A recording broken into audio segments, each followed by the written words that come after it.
What is going up, What is going on, everybody?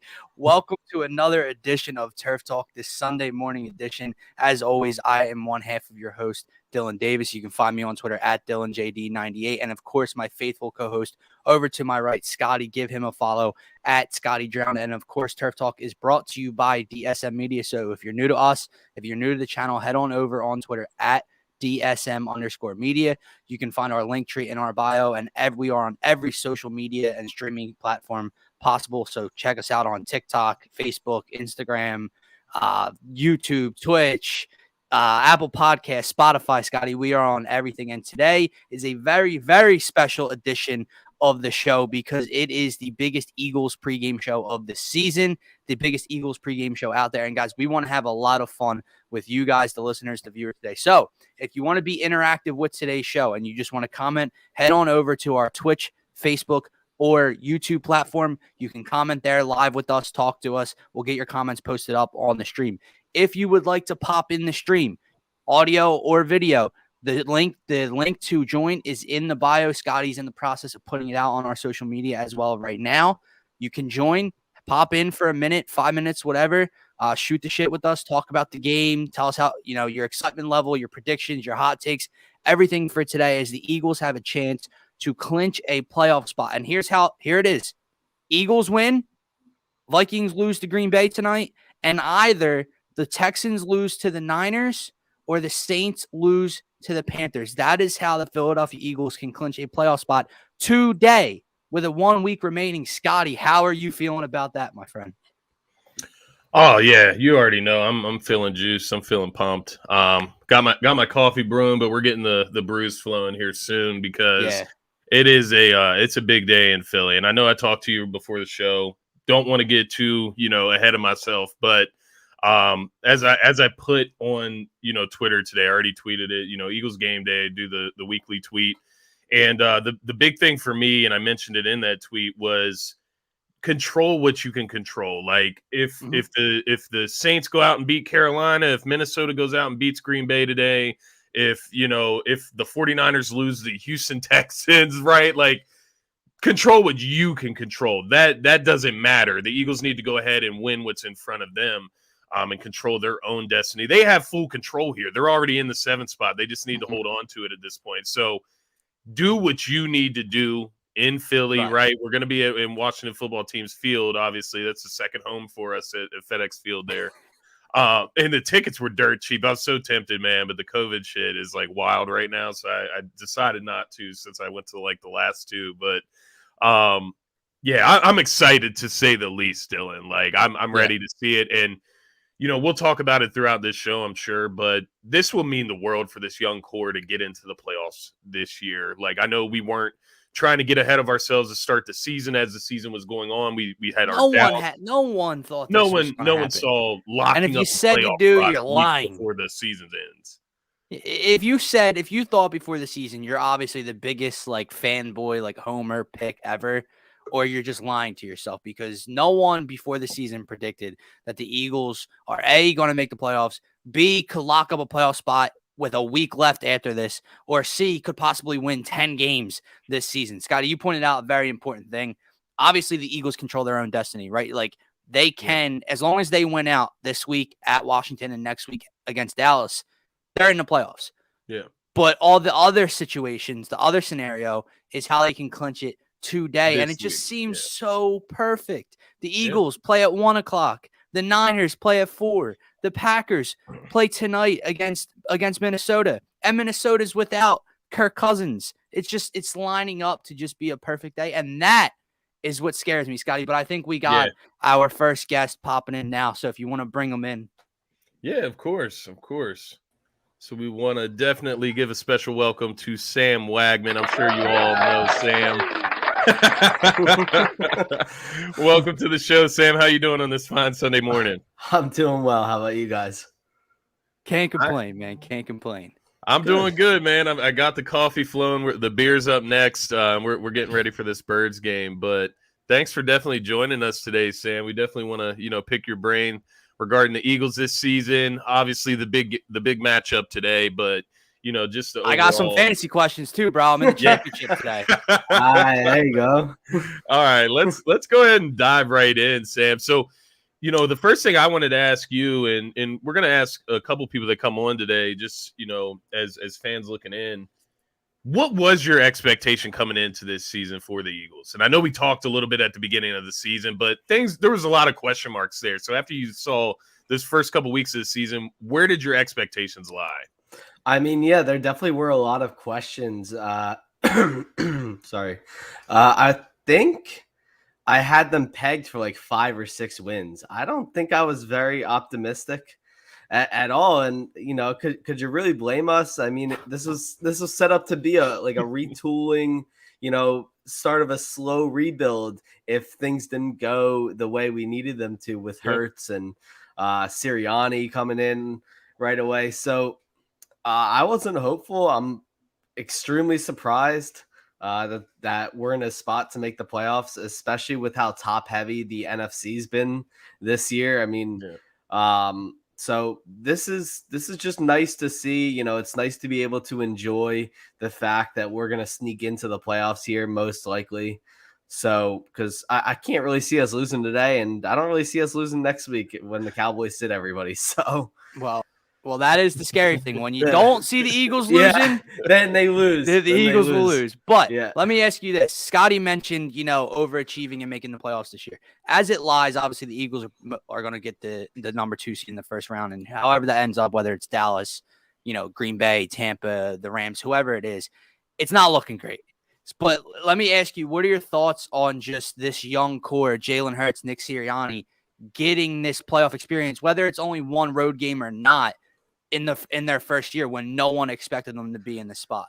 Well, the thing I liked about Jalen Hurts is that he comes from like being able to perform on that big stage, Alabama, Oklahoma, like he's got college football playoff experience.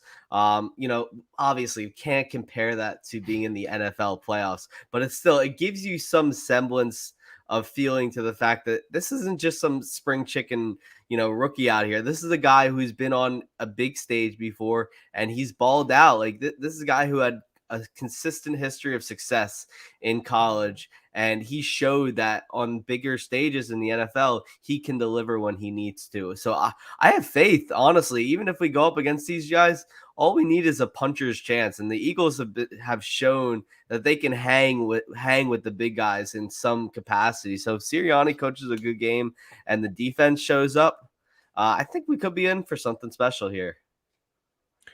Yeah, and I think you're on to something there. Obviously, we'll cross that road as far as playoff matchups once we get there. I don't want to go too ahead of myself as far as expectations, but try to temper those emotions. I do, but I do agree with somewhat of what Sam said here. It would come down to, in the playoffs, in my opinion, obviously the other team is going to be more talented, whether it's the Cowboys, the Bucks, whatever the case may be, but the Eagles' style of play, as you mentioned, Sam, running the football, they haven't allowed a passer to go over 215 passing yards in the last 6 weeks.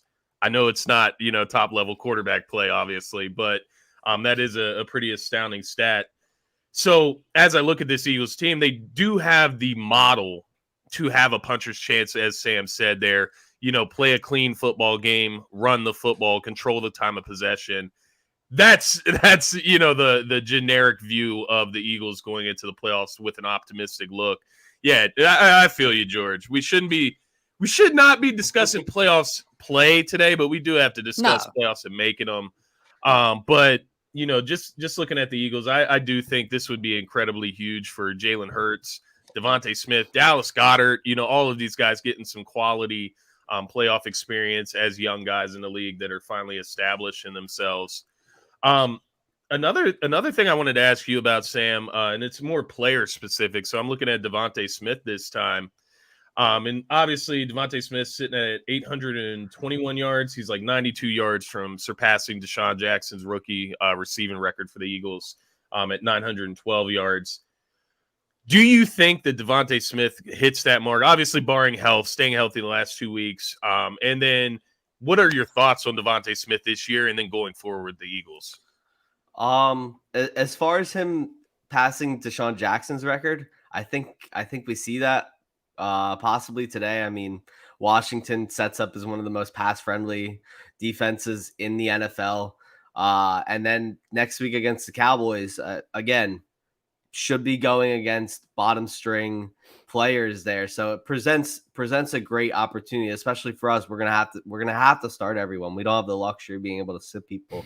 We can't get too far ahead of ourselves with the Eagles and the playoffs here. So I definitely see him breaking Deshaun Jackson's mark. I would love to see him pass the 1,000-yard marker. That was what I predicted back in August, that he would get 75 receptions, 1,000 yards, and 8 touchdowns. And I mean, he's coming dangerously close to it. He hasn't really been that great in the touchdown department, but he can get up there. And look, I have to say, after the past few years of receivers that we've seen out of this team, this has to be considered a win for Devontae Smith. I mean, he's consistently shown that he's going to be the guy for us for a good long while. He shows everything that we need to from him. Him and Hurts already have some great chemistry going, and they're set up to be successful for a long time with that duo in there. All right, man. Well, let me get your thoughts on today's game, because although the Eagles have been successful over the last couple of weeks and they've won 6 of 8 games, one thing that has plagued them is slow starts. And that's my number one key to victory today, is no slow starts today. How can the Eagles, how can Nick Sirianni, how can Jalen Hurts stay away from a painfully slow start in Washington today? I really hope they watch the footage from last week's game of Dallas against Washington. 42 points in the first half. I mean, you got to look to be aggressive against this Washington offense that is still missing players. No Gibson today. Taylor Heineke is still slow. I mean, his confidence has got to be shaken up. So Washington's still missing a few starters along that O-line, as well as a couple along the D-line. So Montez Sweat. No Montez Sweat. So we need to take advantage of who we're playing against and really take it to them, be aggressive, ball hawk, and really try to run the ball down these guys' throats. I mean, Dallas did it with passing. We can do it with running. We're probably the best running team in the NFL right now. Take advantage of that fact. Problem with the New York game was that we barely ran for the first quarter last week. We had like 7 or 8 rushing attempts in the first quarter. That's it. That's unacceptable. You need to be running on like 70% of those first and second down plays, because that's the identity that we built in this winning streak of the 6 of 8 games. So that's the key to victory for us. That's the key to not starting slow. And if we do that, I can't really see a scenario where this turns out too badly for us. Yeah, and it's funny because you mentioned that game last week against New York, and it seems like New York just has somewhat of a good game plan against Jalen Hurts. I think that has to be part of it, since although he did kind of figure it out in the second half of that game. Mm-hmm. But you did see a little bit of that Sirianni kind of outsmarting himself, kicking back in, sort of what we saw towards the beginning of the season. Well, what I'll say, and that comes to my second key to victory, is what you guys just hit on, is run the ball early, because I don't know if it's Sirianni overthinking it, outsmarting himself, whatever it is. I think he tries to establish a rhythm for Jalen Hurts early on in the game. Mm-hmm. Don't do that. Like Sam, you said it. This is your identity. First and second down, you need to be running the ball. Hopefully that can get Jalen Hurts in either a fresh set of downs or third and short, third and manageable situations. No 3rd and 8, no 3rd and 9, 3rd and long situations. Run the ball first and let his rhythm, just grow organically throughout the game. Use that RPO a little bit, get him under center and get him out of the pocket with play action and everything like that. So don't force an early start for Jalen Hurts. Let it come. Yeah. Yeah, and I feel like I'm hoping that Hurts' ankle is feeling a little bit better. I think we only saw 2 carries from him last week. Yeah. So that's a huge key, is the designed runs, like George said, getting the designed runs out there. Mixing up the running backs with no Sanders. They know that it's going to be coming at them. You just got to mix it up in the right way there. Yeah, no, 100%. And, just to kind of piggyback on what Dylan was saying there regarding Jalen Hurts. And, it's under my belief now after watching him, in the NFL for close to a full season now. Um, he seems like a guy that, I know Dylan talked about getting in a rhythm. It feels like he gets in a rhythm with the running game. He's another quarterback that operates like that. After he uses his legs once or twice, maybe he gets tackled for the first time in the game, usually gets him more comfortable. And it seems to be like he gets in a better flow.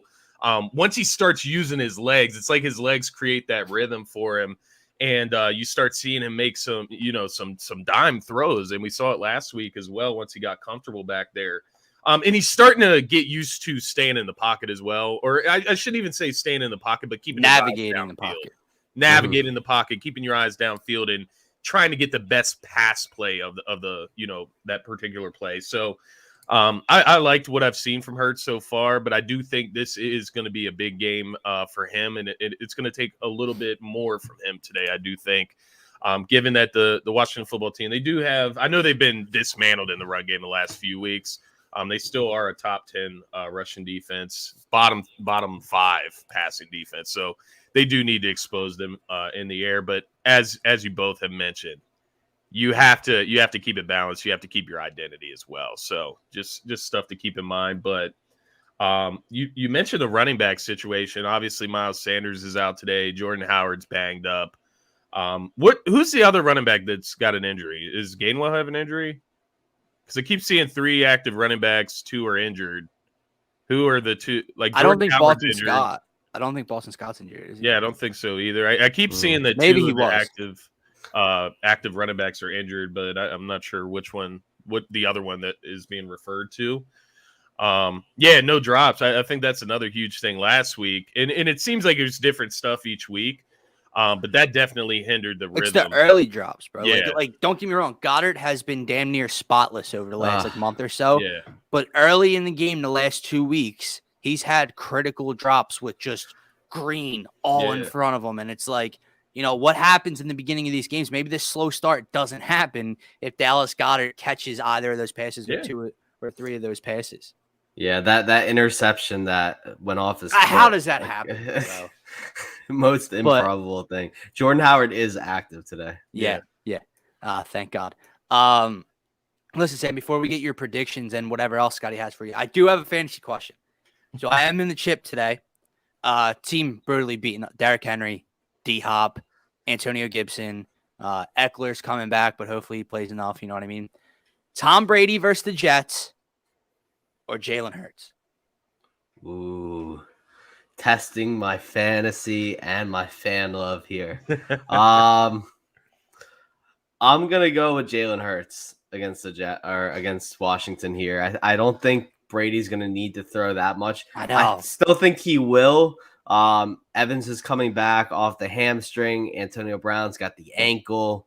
Gronk is always banged up with something, but Rojo and Keyshawn Vaughn have been carrying the load the last week or two.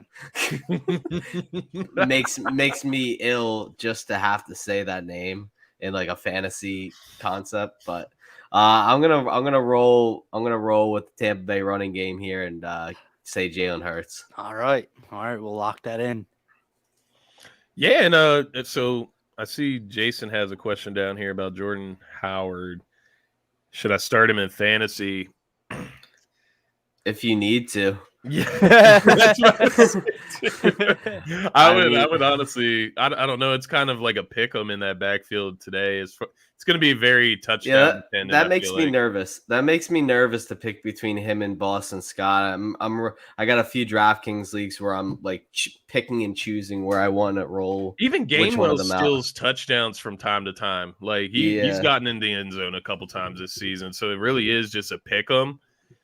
And the thing about Jordan Howard is he had a stinger, so if that like gets re-aggravated at any point in the game, I'm sure they're not going to risk that too much, given the risk of nerve damage, that type of stuff. So I don't know. I probably would lean away from Jordan Howard, but it really does depend, who you got on your roster. Yeah, I would as well. I would as well there.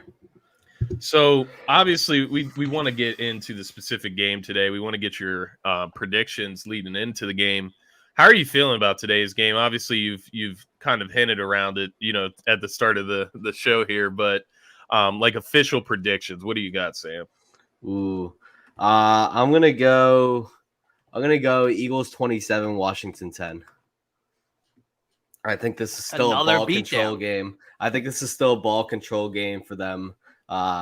You keep down turnovers, keep the ball away from Washington, keep it out of Scary Terry's hands.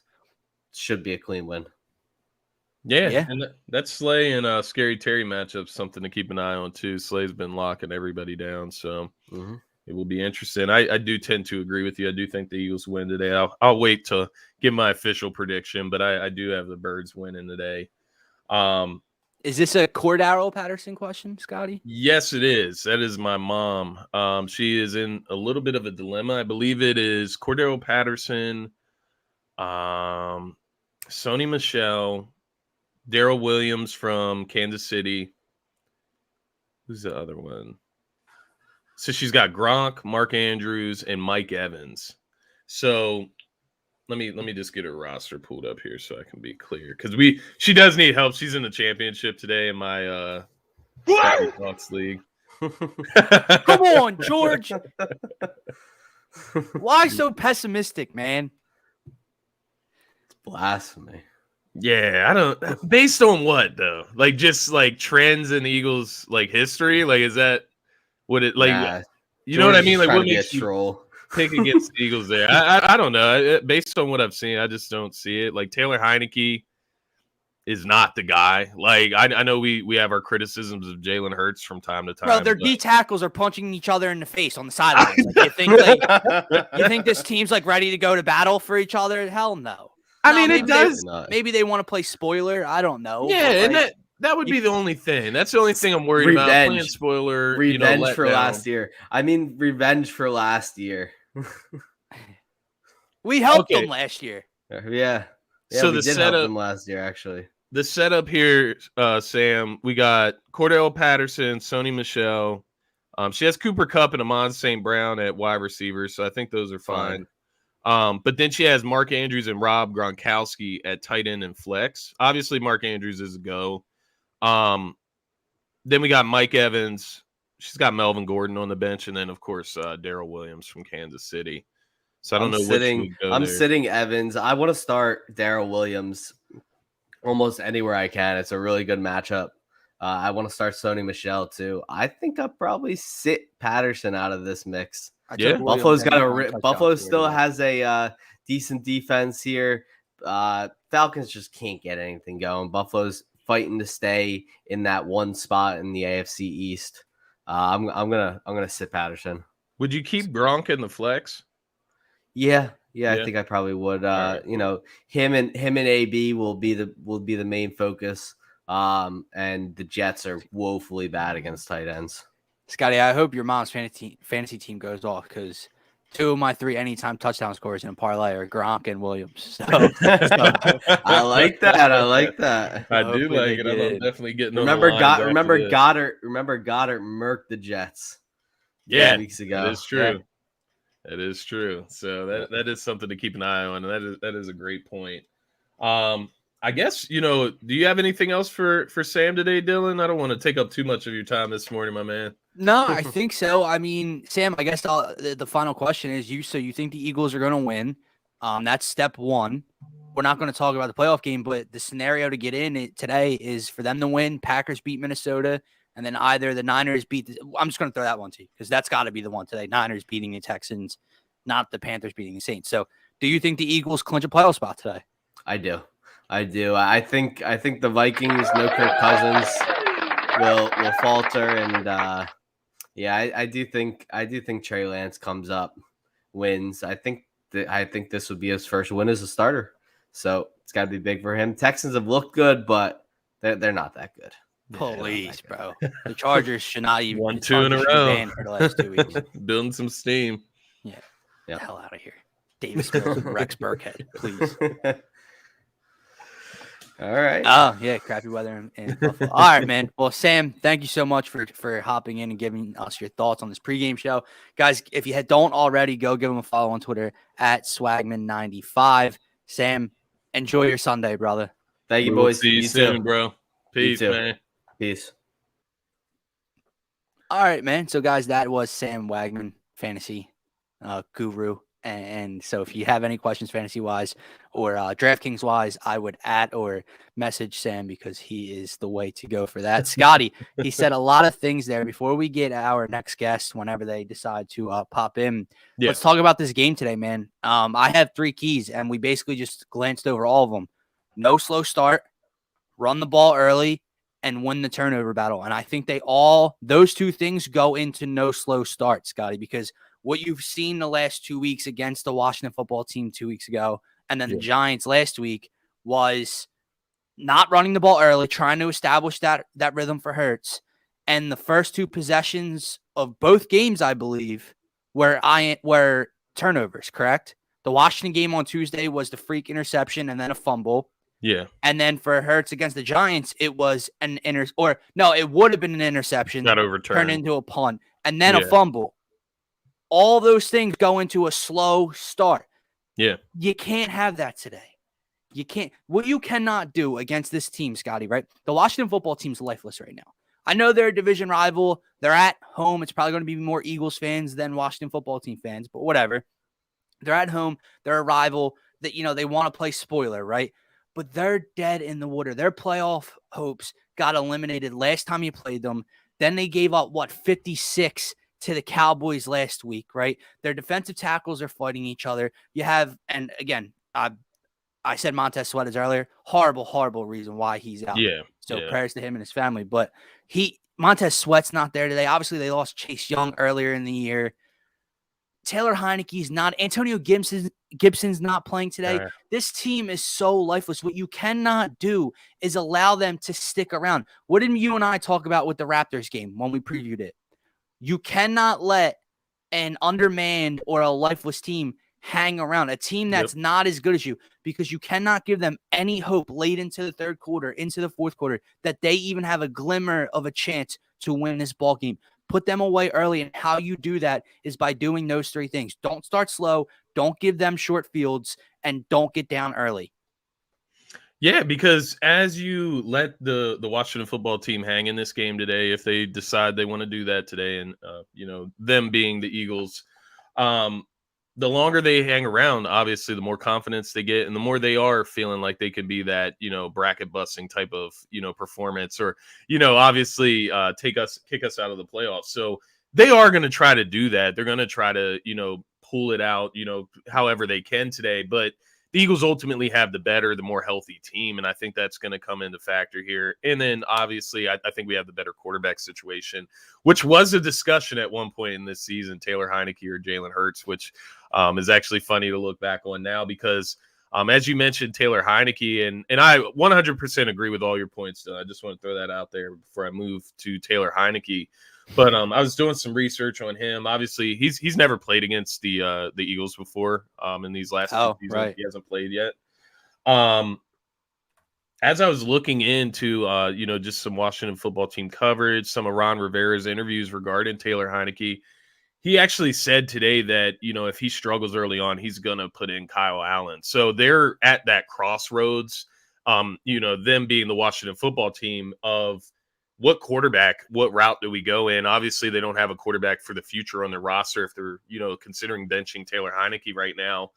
Kyle Allen. So we may see Kyle Allen today thrown into the fire, which just adds more, right? Like that's the other side of it, is the defensive side. I know I said earlier in the show, the Eagles haven't allowed over 215 passing yards in 6 weeks, the last 6 teams they played.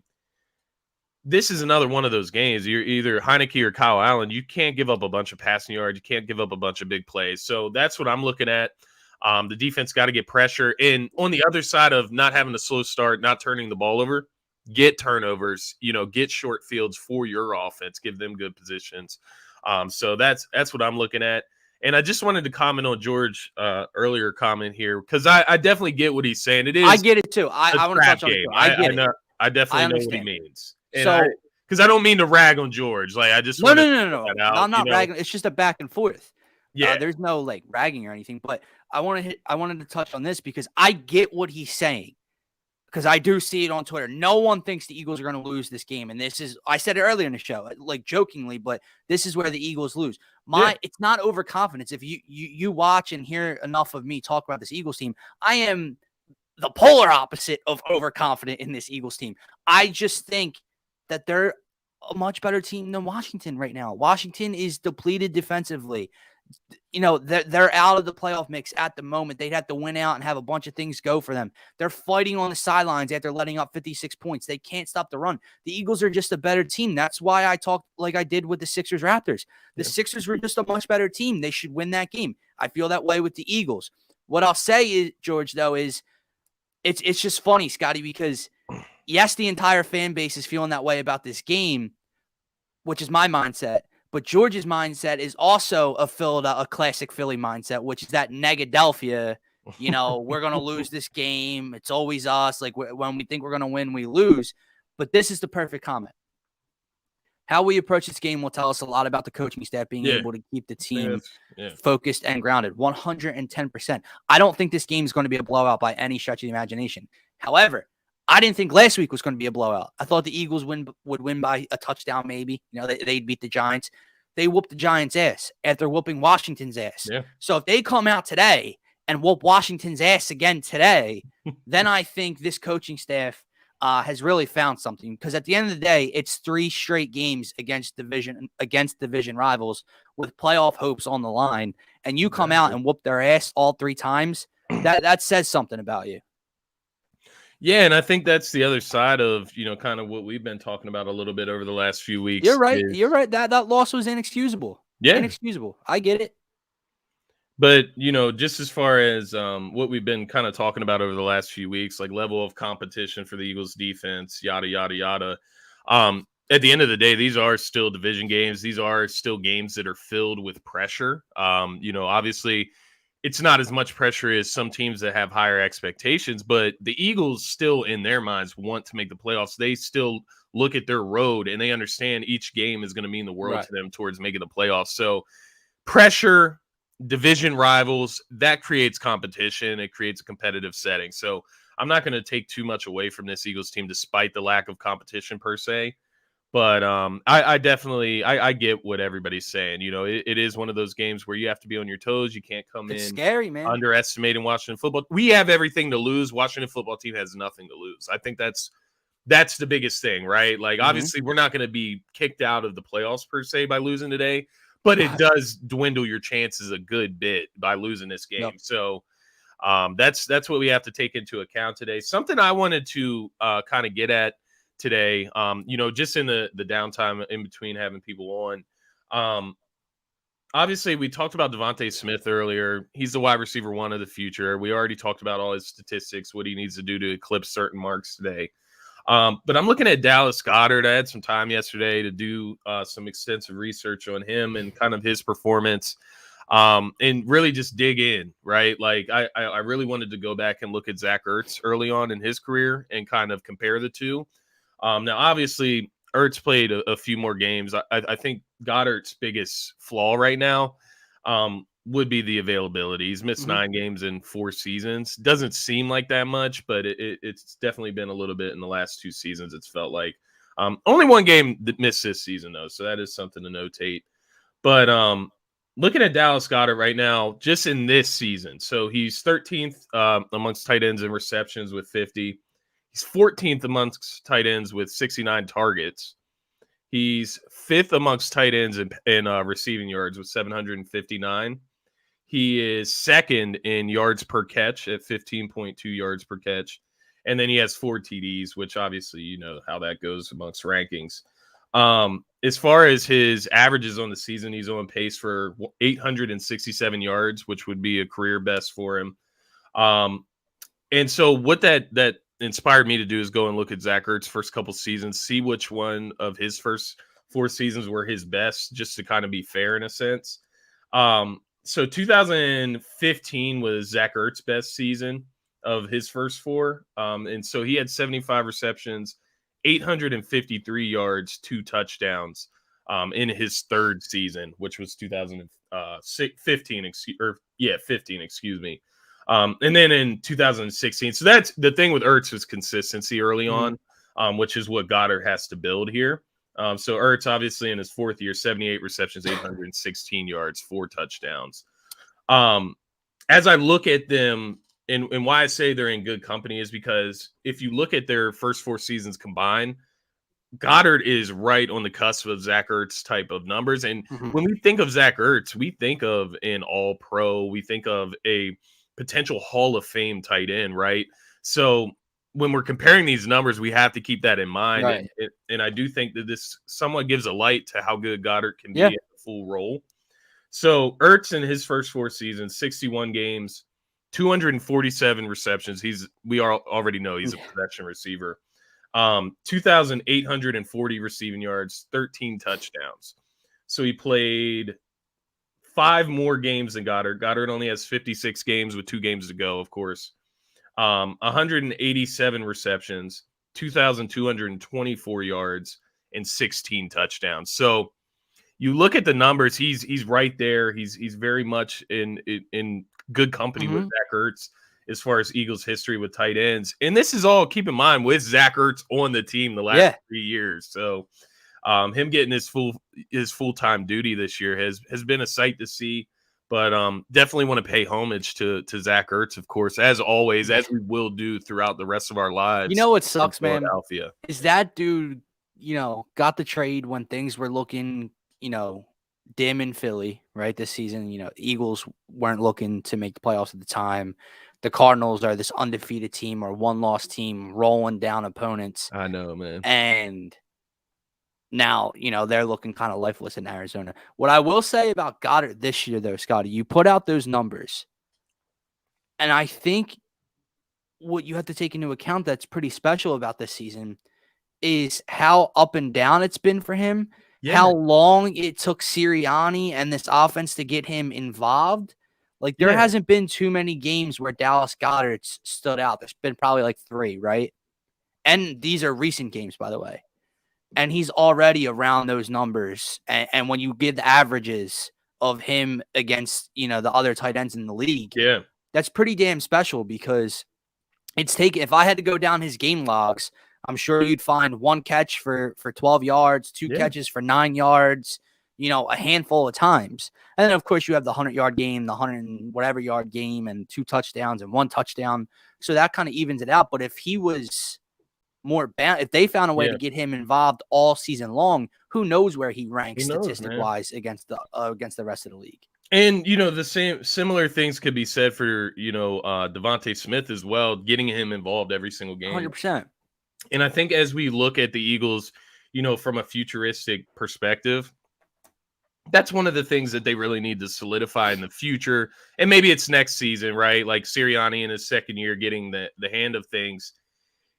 They have to figure out how to get the ball into their best players' hands consistently. Like, whenever we have a big game, why can't we have a big Smith game and a big Goddard game, right? Yeah, there's levels to it, right? There's levels to fluidity of an offense, and it's not always going to happen, obviously. But I just look at the optimal version of our offense. I really do. I won't blame that much on the scheme or the coaching staff or the play calling. No, I'm not. I think it's more so on the quarterback not being that well-rounded as so far this early in his career. Like, he's not going to spread it around, launching the ball all over the field. And you're not going to have multiple guys with, 90 yards and 120 yards and getting a touchdown each. It's not going to happen. It seems to be like there's a featured guy and then, he spreads the ball around a little bit to the others, but that's how it's been so far today. Like Sam said, Washington's one of the more pass-friendly defenses in the league right now. They are beat up. They are frustrated. Attack them. Now that the weather depending, obviously that weather didn't look too good in Washington earlier, but I don't know what it's set to be by kickoff, what it's set to be throughout the game. So hopefully it clears up and that field's fine. But listen, I do want to give a little bit of props to Jalen Hurts before, whenever more people pop in here. Before you get into that, just plug it one more time. Obviously, the link is in the replies on all the for sure. Yeah, I can drop it down again so people don't want to. If people don't can't scroll all the way up, but the link to join the show, if you want to pop in for a few minutes, say what's up, give your predictions, talk about today's game, feel free. You can just use your audio, you can use your video, like me and Scotty are, and come hang out with us for a little bit and talk about this Eagles-Washington matchup and your thoughts on them possibly clinching a playoff spot today. But I do want to give credit to where credit's due a little bit, Scotty, because I said before this division game came up, after he returned from injury, this is playoff atmosphere. This is playoff football, right? You have to win to get in right now. You control your own destiny. You're going to need to see a different side of Jalen Hurts than we saw for the first 3 quarters of this season. Not the run first type quarterback, not the quarterback that can't get the ball down the field accurately, not the quarterback that's all stuck on one read or bailing the pocket too early. You have to see him make plays with his arm and win games through the air. To his credit, they're winning, and he's looked better through the air. Has he looked spotless? No. He's turning the ball over early in games. He's being inaccurate early in games. Yeah. To his credit, the wide receivers and tight ends are dropping passes early in the game, but he has improved with his arm down the stretch. So 100%. We'll see, man. He's got to keep it up today. It's another, again, let's phrase it this way, Scotty. Every week we say this is the biggest game of his career so far. Yeah. So it was Washington on Tuesday night. Check. Giants last week. Check. Well, here you go, kid. Your next biggest game of your career is right now. And, when I think about Washington football, so looking at it from their perspective and, as we've been talking about all the show, Washington football team really has nothing to lose in this game. What I would say as far as their keys or what they should do coming into this game and what I expect them to do is bring pressure on Jalen Hurts, put a bunch of guys up in the box, obviously, to stop the run. And they're going to try to make Jalen Hurts win the game throwing the ball. And there's no reason that he shouldn't be able to do that. This is the 30th ranked passing defense in the NFL. This is a bottom 3 pass defense. So the Eagles do need to be able to take advantage of this. And like I was telling you before the game, obviously, and, just for our listener, George, there, because I told you before the game and I was a little stale. I was just waking up as well. So that's part of it. But just not getting, ahead of myself, not, gauging my expectations so high that I can just be massively disappointed today. But, looking around at this team, it just makes too much sense. If Jalen Hurts can't be successful, if the Eagles can't be successful throwing the ball against the 30th ranked passing defense in the NFL and the Washington football team's defense, then they don't need to be in the playoffs anyway, period. They don't need to be in the playoffs. That's what it comes down to for me. You look at Washington football team, they're missing stars all over their team. We're not. So we need to take advantage of those type of things. So I'm with you 100%. This game, and as we've been talking about it's getting scarier and scarier because it feels like everything is just pointing towards Philly winning the game. And as that's what George was saying earlier. That's when things don't turn out so great. But you got try not to have that mindset if you think the Eagles are a better team, which I just think a lot of people do. Like, Scotty, this isn't like the Eagles have a chance to clinch the playoffs today and they're playing Dallas this week or they're playing Arizona this week. You know what I mean? So it's not like, I just feel a win. No, they're better than Washington. They should beat the Washington football team today. Oh, guest number 2. What is up, brother? What's going on? Man. How are we? Can you hear me? Yeah. Yes, we can. Can you hear us? It's really, really low. Oh, really? We'll try to get that figured out. He'll get back on, I'm sure. Yeah, let me drop that so we can get our full heads in here and not have my forehead cut off again. But Scotty, listen, man, something's in the air today. This isn't Jalen Reagor hate, but in the last 20 minutes on Facebook and Twitter combined, I have seen 4 posts about Jalen Reagor today. Really? One is our guy Phil Stifle. Jalen Reagor anytime touchdown today. Book it. One was a tweet. Jalen Reagor, 100-yard game. Remember this tweet. And now in a Facebook group, 20 minutes ago, something is telling me Jalen Reagor will have a big game today. What is going on? Let's hope it doesn't come down to that. But I'm open to a big Jalen Reagor day. You know, the thing with Jalen Reagor, as we get Jason back in here, the thing with Jalen Reagor that has been kind of put me in a rock and a hard spot is, like, obviously we've been hard on Jalen Reagor on this show here, and obviously it's kind of our job as content creators to bring the content, criticize, and judge play on the field. But when I was at the Eagles game, if this guy's name is announced, boo, like on the punt return before he even catches the punt, you know what I mean? Here's what I'll say: you see him get tackled on the punt return, Dylan, and his head is down, going back to the sideline. That's what I don't like to see. We gotta support him while also. Why not a big day for Reagor? I'll use your term. I'll use your thought process for why the Eagles lose today, because nothing in previous history has spoken to a big day for Jalen Reagor today. Could it happen? Why not a big day though? Could it happen? Sure. It could. Why not?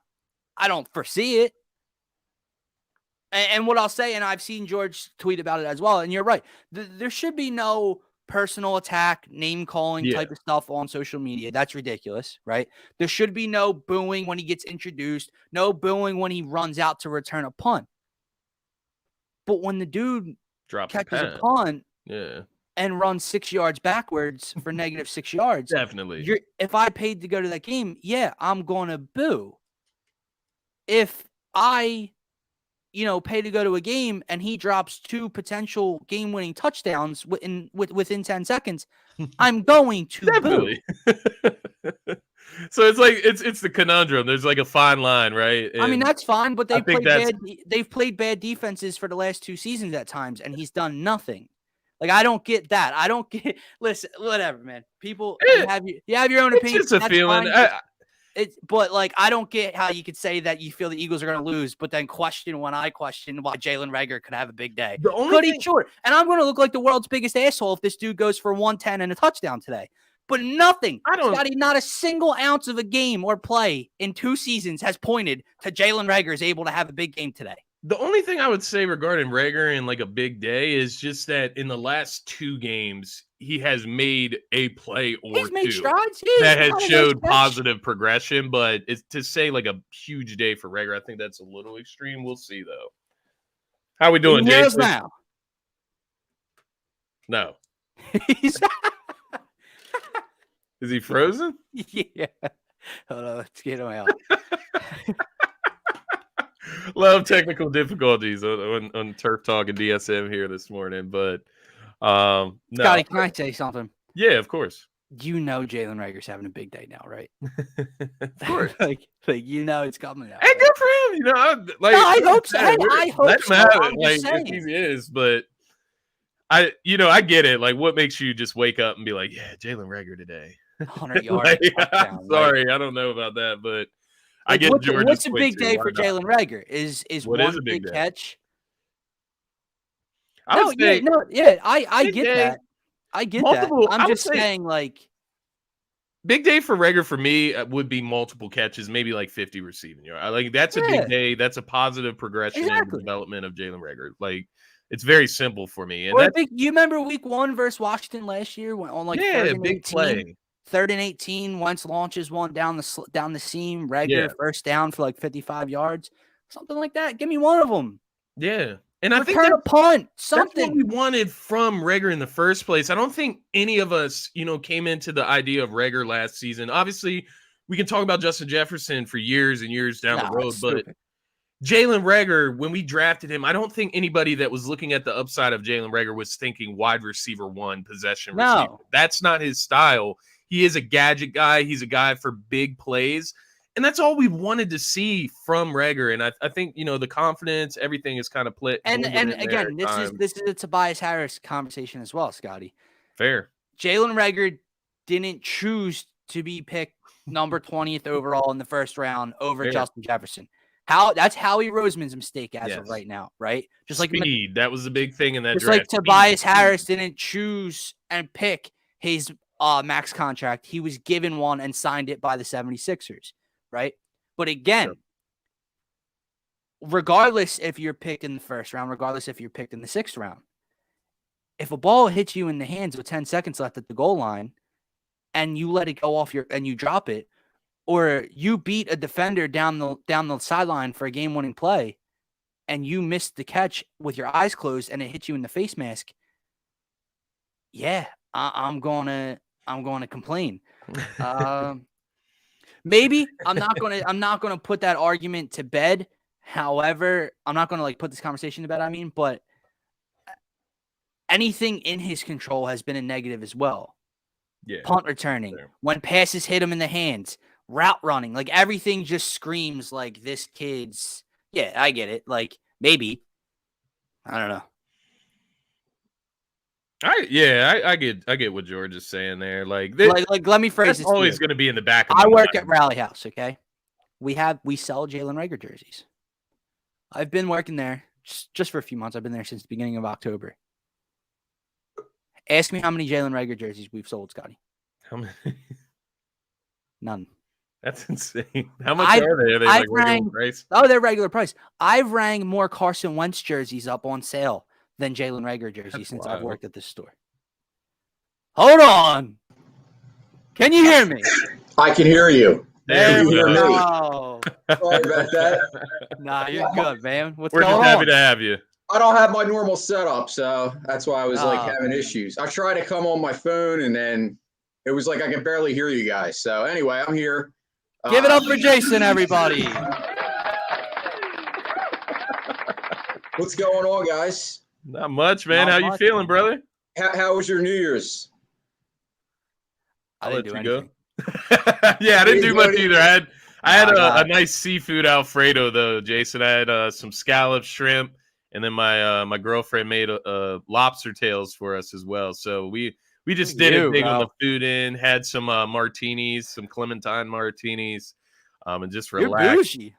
No, man, no sports over the last 2 days. That I don't watch college football heavily, so it's been a struggle for me these last 2 days of being at home with no sports. I guess the thing with college football is I can watch it on New Year's, but I have no intel to get into sports betting, which is what totally entertains me with sports outside of my fandom. So I didn't have anything to bet on that I was knowledgeable about either. So I just had nothing to be interested in as far as sports. So it's been a lot of movies and TV shows over the last few days with the wifey. But how are you feeling today, Jason? How was your New Year's? New Year's was short. Obviously I had to work New Year's Eve, and I'm old, so I didn't even make it to the ball drop. And then yesterday I did actually go and see the Kurt Warner movie with my mom. How was that? Yes, it was absolutely awesome. Honest to God, nice.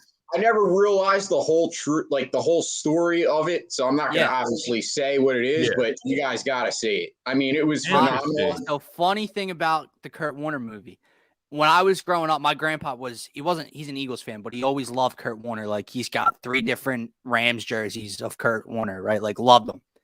And when he's the one that introduced me to football when I was 4 or 5 or whatever. And growing up, the amount of times my grandpa told me they should make a movie about Kurt Warner, and he would tell just talk about his bat, how it's stocking shelves, and then I forget where did he play in the arena, whatever he did before the NFL, and then he comes in and Trent Green goes down and everything like that. For years, dude, when I was growing up, they need to make a movie about Kurt Warner. And then one day I'm scrolling on social media and I see the trailer and I'm like, no effing way. So I sent it to him and he goes, he hasn't been to the movies in 20 years. And he said he wants to go see it.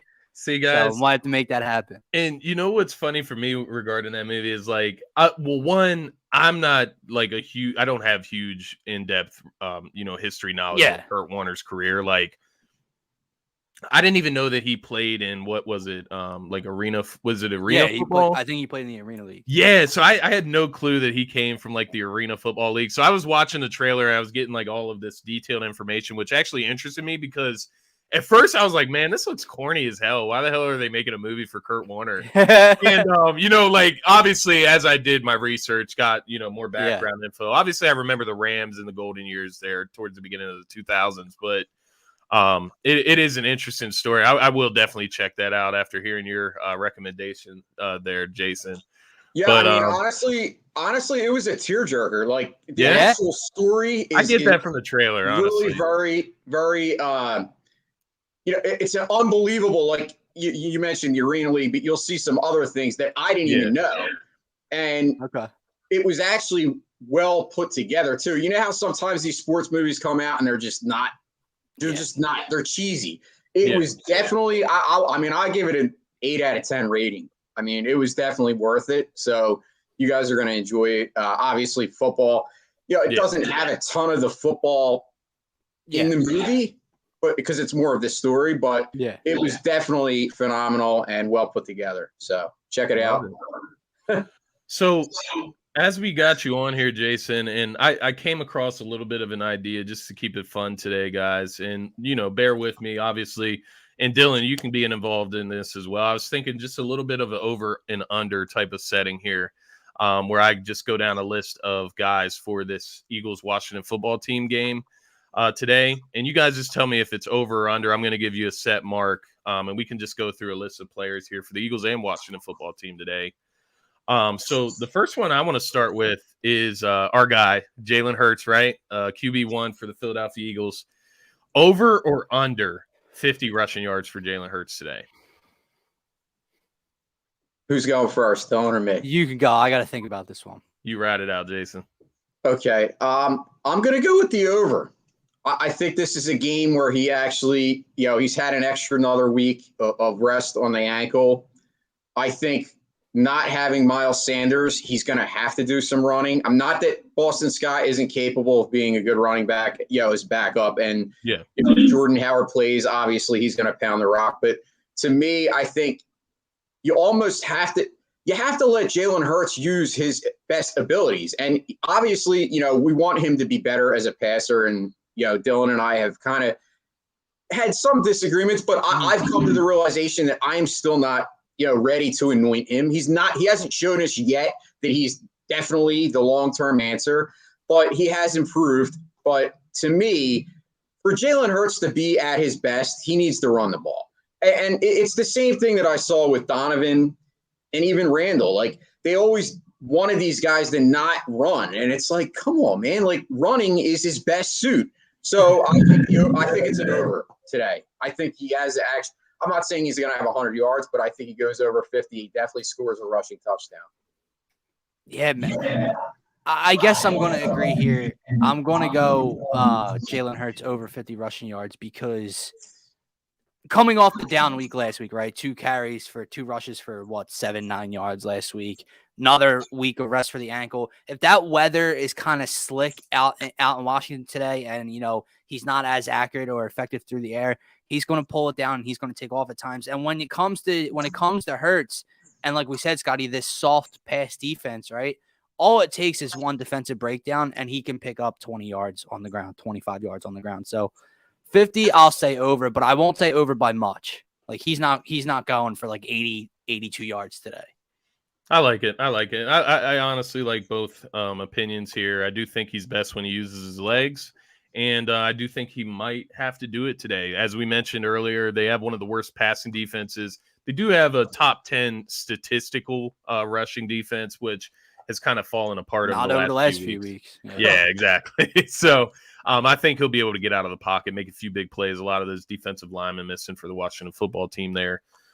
So as we keep it on the rushing tip, Boston Scott, and I know Jordan Howard has been activated today. He was questionable with the stinger, so I'm not sure exactly how much work he will get. It is a conundrum in that backfield all around between Gainwell, Boston Scott, and Howard, figuring out who's going to get the load there. But I'm going to give you guys Boston Scott today, and I'm going to give you over or under 40 rushing yards for Boston Scott. Ooh, that's a tough one. I'm going to go over. Yeah, I think over too, because I think he's the featured guy.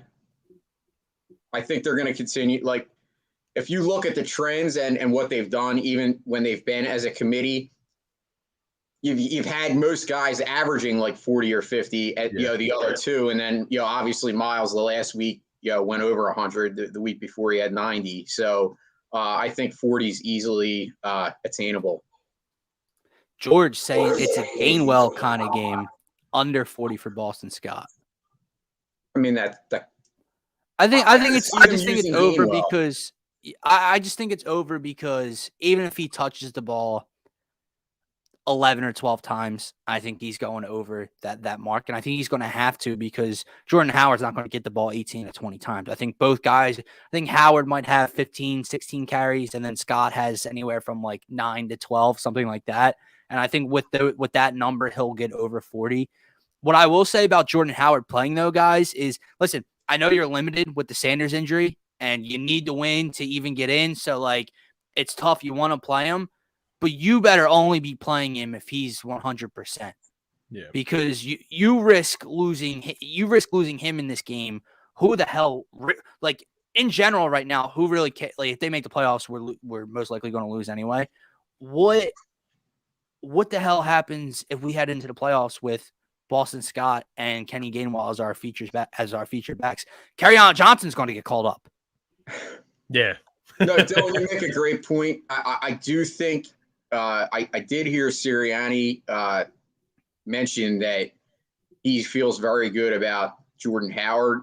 So hearing Sirianni say that to me makes me believe that I know we're kind of stuck on the fact that he had a stinger in the past and it was a long-term thing. But, I was listening to a couple of people talk about stingers and they said it kind of varies from player to player. So, maybe this one wasn't as bad, but the hope is, like you said, if he's going to be on the field, I'm assuming that he's close to 100. Like you said, maybe we don't see that because we're seeing he's been on the injury report all week. But obviously we'll know game time because if they use him and he's very successful, then we'll know, okay, he's past it. But you're right. You don't want to put him in a position where, you're limiting because the depth is starting to get smaller, obviously. Right. Yeah, and George says Sirianni's been pretty honest with injuries, and he has. So he's been a pretty open book in his pressers. Scotty, any others? Yeah, of course. So just to kind of tally on, as far as the rushing conversation, I do think Boston Scott goes over 40 yards. I don't think it's a Gainwell rushing game. I do think Gainwell gets in the end zone today. So that's just like a feeling that I have. He's been very, whenever guys are out, he's been the guy that kind of gets the red zone touches. If Jordan Howard isn't, since, obviously Jordan Howard's been activated, he hasn't got those touches, but we'll see how it goes today. Funny stat to throw in there as well. The 3 weeks that Sanders missed with the high ankle sprain, the Eagles had 628 rushing yards during those 3 missed games. So didn't miss a beat at all. And it just shows how good this offensive line is, in my opinion, and how good of a running system it is. Next person I want to look at is Devontae Smith. Obviously, I mentioned earlier that he needs 92 yards to pass Deshaun Jackson's franchise rookie record receiving of 912 yards. In order to hit that mark, I believe he would have to have around 46, 47 yards over the next 2 games each to hit that mark. So 50 over under 50 receiving yards for Devontae Smith today. Over. He's got over. The optimistic side of me wants to say over. But this is a dude in an offense that has been so up and down this year where he should have at least 6 catches for X amount of yards in every game. But there's games where he only gets the ball 2 or 3 times for a limited amount of yards. I'm going to say no, not today. I think you get a heavy dose of Dallas Goedert. I think they run the ball effectively. And then I think they're going to sprinkle in, a couple Quez catches, a couple Smith catches, whatever else. I like it. Yeah, I think obviously I think the opposite. I think he's actually going to go over 100 today. I think I think he's going to have his I don't want to say breakout game per se because he's had a couple good games, but I think he's ready to. He's heard the chatter about, he's the third out of the, top 3 because, obviously Jalen Waddle. And I know for a fact, at least we know with Devonta Smith, he's a gamer and they say he's one of the hardest working players in the league already as a rookie. I mean, to me, I think he's going to be kind of amped up for this, knowing that obviously he has only 92 yards to break the record. I think he breaks it today. Prediction, bold prediction, but Okay. I like it. I like it. So Jason's got him eclipsing the 912-yard mark, especially even over 100 yards. So he'll get closer to that 1,000-yard mark as well, which I would imagine if you have him going over 100 today, then you probably got him eclipsing 1K. I had him eclipsing 1K before the year, so I'm actually hoping for that. To follow through. I got you. Just to stay in the passing game here. So Dylan, I already know your answer. You mentioned Dallas Goedert going to be heavily involved. 50 over or under 50 receiving yards for Dallas Goedert, Jason. Over. I think Goddard goes over 50. So I think it's going to be a passing game. I know we want him to run the ball, but I have a weird feeling that Jalen Hurts is going to throw the ball a lot today. I just have one of those feelings, and I think he's going to spread the ball around. If Devontae gets over 100, I think Goddard has over 50. They're the only two options to me. I mean, Kes Watkins, a couple catches, but Gainwell. Boom. Okay, over 100. I like it, George. You know I'm a Goddard guy. I got my Smith jersey on today. I'm riding for both of these young guys. I'm so excited for both of them to be a part of this Eagles team and to have young stars in development here. We'll keep it on the passing, Tib, and this will be the last few here. But obviously, we talked a little bit about the passing game. Jalen Hurts over or under 200 passing yards today, which I'm guessing, Jason, you got him over. Yeah, I think he's going to go over today. I know he had 199 last game. Yeah. Yeah, I think he probably finishes somewhere maybe between 225 and 250. So I think he goes over, but I don't think he gets to 250, but I'll say he's in that like 210 to 225 kind of range. Okay. That's what I would. Yeah, that's kind of where I would be. 210 to like 230, anywhere in between there. I don't think they'll like overdo it, but I do think they're. That interests me though, Scotty, because let's see what Jalen Hurts 200 plus passing yards is on FanDuel. A good bet. Phil Jones and down there in Florida, he can't bet. I saw him posting. No. He's like freaking out. He can't make any bets. That sucks, man. Oh wow! So forget his over under. Forget all his over unders. 199 and a half, minus 110 to go over for 200 plus. Yeah. Wow. I might be all over that. Yeah, I would honestly 30th ranked passing defense, but every time we go over all. Every time you think it never happens. So the other one for Jalen Hurts in the passing game, over or under. I guess no, we wouldn't want to do one. So over or under 2 passing touchdowns. I have him right at under. 2. Yeah, it's either 2. I shouldn't say over or under. I mean, set it at 2.5. Set it at 2.5. 2.5. There we go. Then I have him. Yeah, 2. I said 2 passing and 1 rushing today because I already gave my prediction. Well, I didn't give it on air, but I tweeted it to you guys. You can tell I'm not giving the odds out at the casino. Yeah, it's okay. I mean, I think because what I was trying to say is over or under 1.5 touchdowns today. That's what I wanted to say through the air. Through the air. You guys think the Eagles cover 6.5 today? I do. I think 10.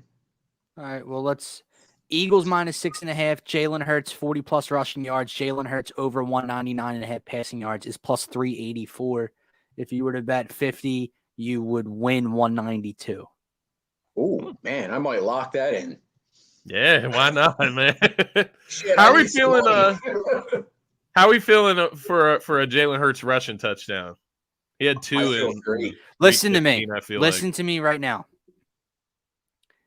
Every time I bet him to score a rushing touchdown, he doesn't. I swear. And anytime I bet one of the backs to score a rushing touchdown and they get inside the 2 or 3, he runs the goddamn ball in. It's every time. The Tuesday night game, the last thing I needed to hit a big parlay was a Miles Sanders touchdown. Jalen Hurts had 2 rushing touchdowns at the 1-yard line. The next week, I bet Jalen Hurts rushing touchdown. He doesn't score. Of course. It's unbelievable. I think in a crazy way, the fact that Jalen has been so successful scoring the touchdowns is the main reason why Miles Sanders has not Oh, scored. yeah. Well, he's got what? Because 10 now? obviously, yeah. Well, so you think about it, like if you didn't have Jalen Hurts, even if you took 5 of those away, maybe Miles has them. So I think a lot of the fact that obviously, Miles has spent time on the injury, IR. At one point where he was out 3 games or whatever, right? We missed him. Yeah. Obviously during the games that he has played, he's only scored the 1 time. So I think, a lot of that has to do with Jalen. And not in a bad, I mean, he's just taking the place of Miles's touchdown. Right. So you're right. I think in this kind of game without Miles, he's definitely, I would bet, at least I think he scores at least 1 on the ground. I mean, yeah, for me, as far as Jalen Hurts today, I'm thinking 3 total touchdowns for Jalen Hurts, whether 1 through the air and 2 through the ground, or 1 through the ground, 2 through the air. It's Gardner Minshew starting today. Oh, who's that, George? Oh man, let Jalen Hurts get off to a it's start. It's Gint. Oh, Gint. This is his burner count. Chris Bosh for the burner. Oh, wow. How'd you guys feel about Sirianni's response to this rumor? I don't know how true it is. Gardner Minshew walking into the office of Sirianni and be like, "What's it going to take for me to start?" Do you think he and really did Sirianni that? says, "It's not going to happen." Do I think it really happened? Part of me does. I feel like Gardner Minshew is bold as fuck. Like, I do think that he would ask that. Like, he's just like a fucking. He's awesome. You know what I mean? Like, he's confident. So I feel like he would walk into the coach's office and be like, maybe it wasn't worded like that. Like, it's probably more like, "Hey, I played really well against the Jets. Is there any chance, or what can I do to get in a better opportunity to start? Right? Like, what can I do to compete better? What am I doing wrong that can put me in a better position if I fix it?" So because part of me agrees with you, like he is a bold ass dude. He played well against the Jets. He went in, you know what I mean? And he's a competitor, so the competitor in him wants to start. But I feel like he also, like, as soon as he walked in here, from an outsider, like walking in, the situation in Philly, right? You know this kid, you know what's going on with this kid. B, he came in, they were such a vibe. Like they were like, he got along well with the quarterbacks and everybody immediately. I can't see him in the middle of a playoff run, like walking into the coach's room and being like, "Coach, what's it going to take for me to get this job?" What? Do you consider that undermining of Jalen Hurts? Like obviously Jalen Hurts is in the QB room with Gardner Minshew. Do you think a little bit an undermining, or is that just confidence? I think a little bit. Again, competitor, he wants to start. I get that. But again, dude, this isn't like the Eagles could lock up a playoff spot today. Like, really? Like in the middle of a playoff run, and you think you're going to walk in and just take the job over? Like, I don't think the conversation either happened or it wasn't worded the way he is as delusional as right. What do you think, Jason?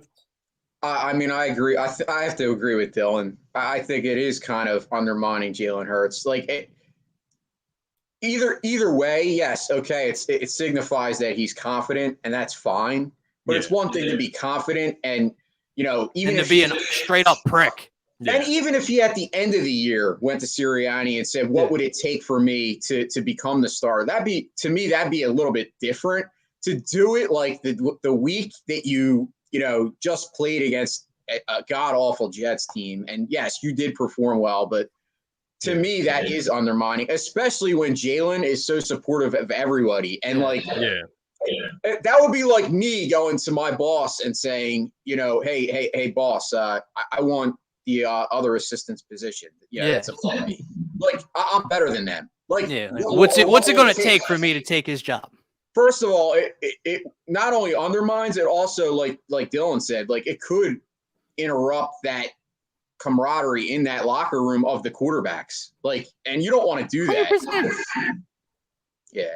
So also the other side of it for me, him walking into the coach's office like that, obviously asking him what it would take, probably a variation. I agree with that, George. I think it's probably a variation of the truth. And Before I get to my other point, I just want to say, like, how careless and reckless, if it is true, for this to get out once again. Drama, QB controversy in Philly, like. Whoever let this out is ridiculous. Like, but as far as the whole situation, it was Howie. I'm kidding. I'm kidding, obviously, but Jason, you're terrible, man. But who else I wanted to make you laugh, Scotty? My other side of you looking at that situation is, how insulting is it to have somebody come to you as the head coach and be like, "You're making the wrong decision right now. I need to be starting. What's it going to take for you to like fix your thoughts?" Like, you know what I mean? Like that kind of thinking as well. That's funny. Stop it. George is funny. That was a good one, Jason. I like that one. I was trolling George. He just didn't know. Well, he actually did know it. He answered. Yeah. So I just saw a tweet. So I got a hot take for today's game. Ryan Kerrigan gets a sack today. Well, I said that last time. 2 weeks ago, I was saying that, and it didn't happen. So it's very well possible that we have a Kerrigan sighting today. I was so excited for that pickup, like ecstatic for that pickup. And this dude maybe has 2 tackles on the season. Maybe 2 tackles. I'm with you, Dylan. I was like raving about it. I was like, oh my God. Matter of fact, I think I might have said that he was going to have 10 sacks this year. And yeah, that went out the window. I mean, I know that was pretty bold. I mean, I thought he'd be starting coming off the edge. I did. That's another question I have for you guys. Over or under 1 sack today for the Eagles defense? Oh, over. Over. I'm saying 3+. Okay, so that's a big day for the Eagles defense. And I'm actually going through Twitter here as well. It looks like all the guys are repping like old school Eagles. So did like, you see the Eagles brought their own benches? Yeah, I did. I was gonna say something about that too. They did bring their own benches. I don't know what the hell's up with the bench situation now, but apparently you got to bring your own to every away stadium. Because of COVID? I think Washington just started. One of the teams started it. Either like Dallas or Washington, like brought their own benches to another stadium, and now like because apparently, I guess whenever you go to an away stadium, they don't have to provide heated benches for you. So Washington brought their own. I have no clue though what goes all into it, but I see Darius Slay rocking the Asante Samuel T-shirt. Oh yeah, hell yeah! And then Devontae Smith has on the Mike Quick T-shirt while he's warming up. So these guys paying homage to the. That's why I love these dudes, man. Yeah, you love Jalen Hurts last week with Randall Cunningham. Like, pay homage, show respect to the greats. That's what it's all about, man. So, Jason, we've had you on now. We've talked the shit around. We're gonna be wrapping this shit up soon. Yeah. What do you got for us as far as prediction wise today? Regarding the Eagles. I know you said you got them winning by more than 10. What's your official score and then overall feel of the game? Jalen Hurts, running game, passing game. What do you got for us overview today? Well, I think we all agree that the biggest issue with the Eagles that has still not been solved is the slow starts. Unfortunately, I don't see that getting fixed today. I think they still come out slow. I'm just being honest. I don't think there's any turnovers, though. And I think that was the biggest issue as far as if they're going to have slow starts, at least don't turn the ball over. Right. Yeah. Because if you're having a slow start and you're turning the ball over, you're putting yourself at a major disadvantage. Obviously, they did it 2 weeks ago and were able to overcome it. I don't think they have the turnovers, but I do think they start out a little sluggish again. But overall, I'm going to go out on a limb, and my prediction for the score is going to be 24-14. I think they win by 10. I don't think they're going to go crazy. I don't think they're going to score 30-some points. I just don't see that in the weather. And with Miles being out, I do think they eclipse 100 yards rushing with Boston Scott, the kind of mixture with Howard, combined. And then obviously what I said, Jalen Hurts will have 3 touchdowns. It'll be either 2 passing and 1 rushing, or the opposite. It could be either combination.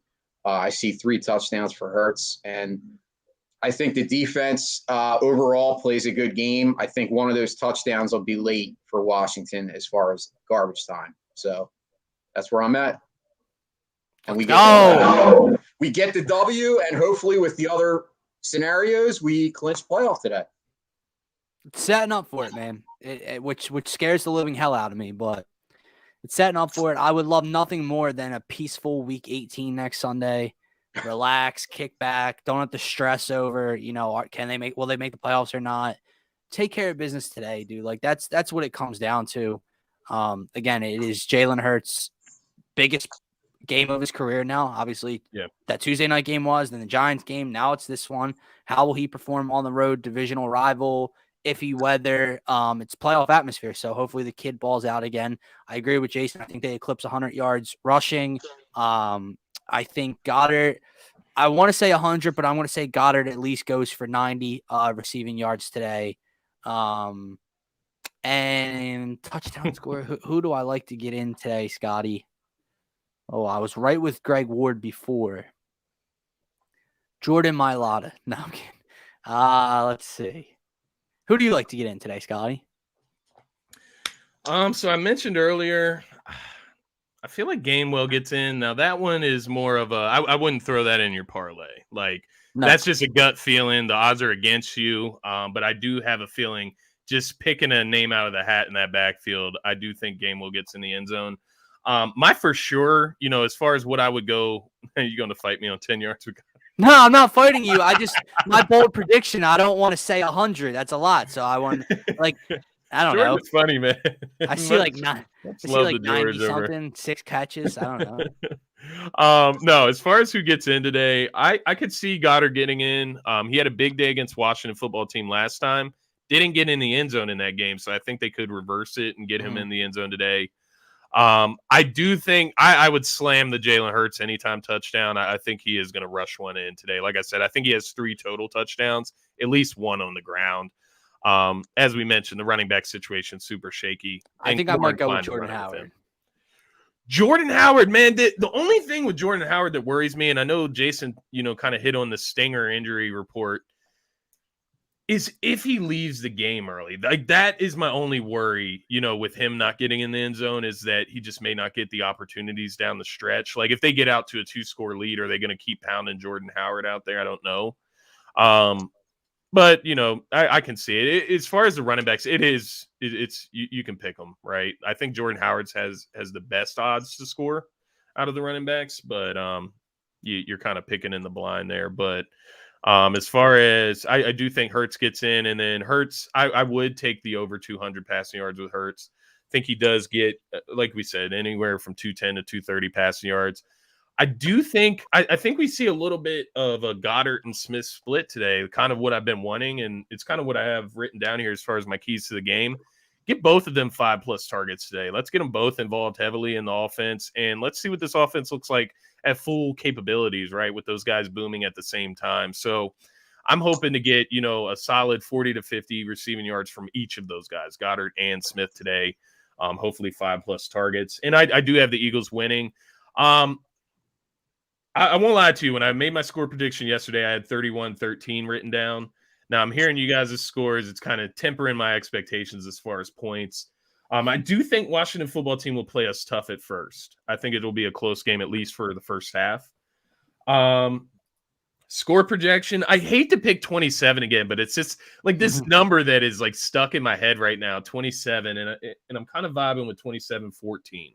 So I'm going to go 27-14 Eagles. They still get what? That would be 3 scores on the board. So I think they do get 27 points at least today, and I'll go 27-14 Birds.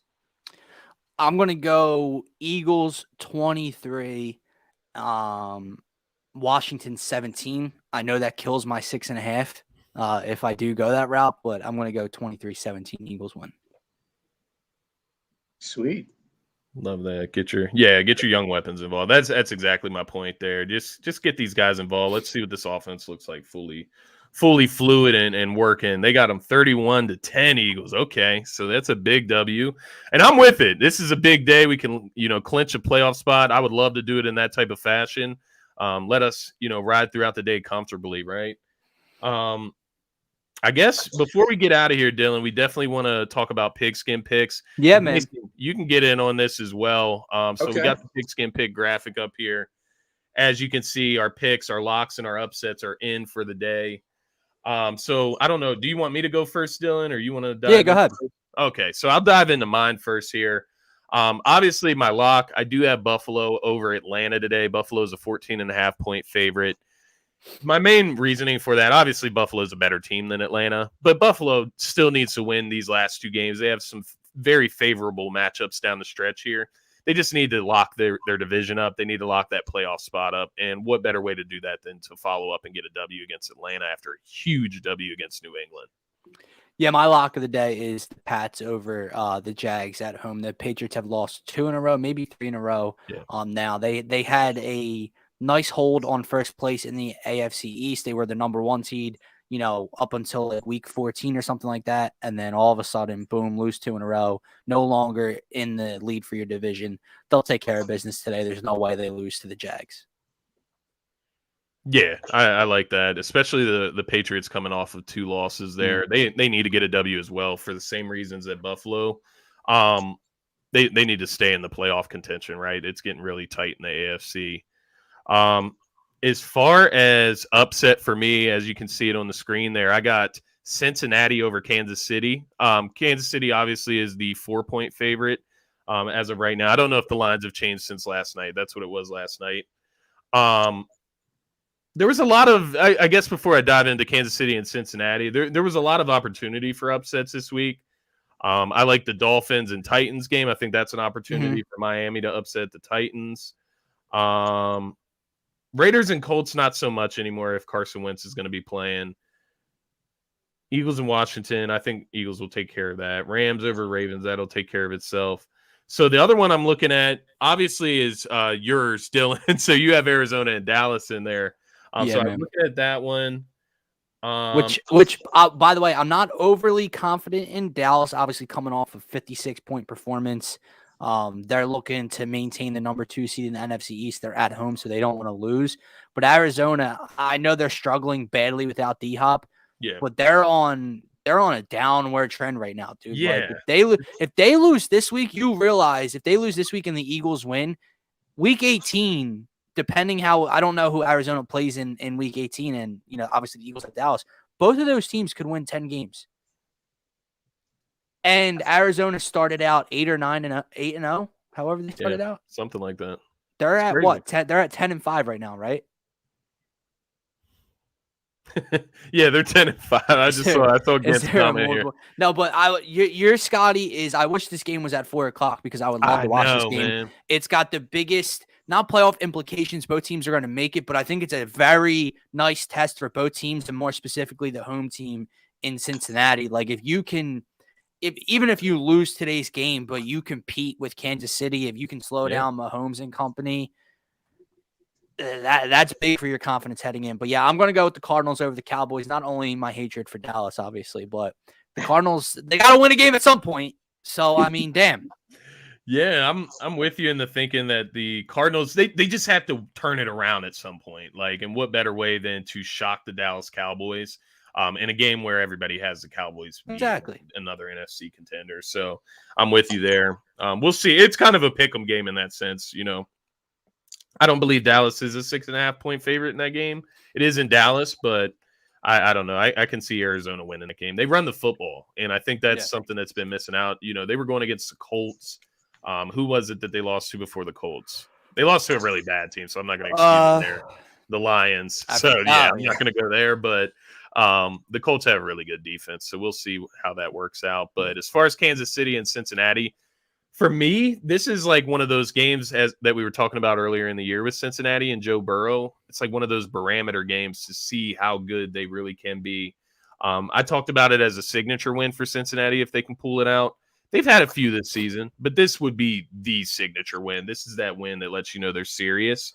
And it's another, young QB showdown between Burrow and Mahomes. And you look at a model in Kansas City and look at what they're building in Cincinnati. It's very similar. Obviously, they don't have the Travis Kelce tight end effect, but they got some studs there in Cincinnati with Higgins and Jamar Chase and even Boyd as a third receiver, stud. Joe Mixon, obviously, stud.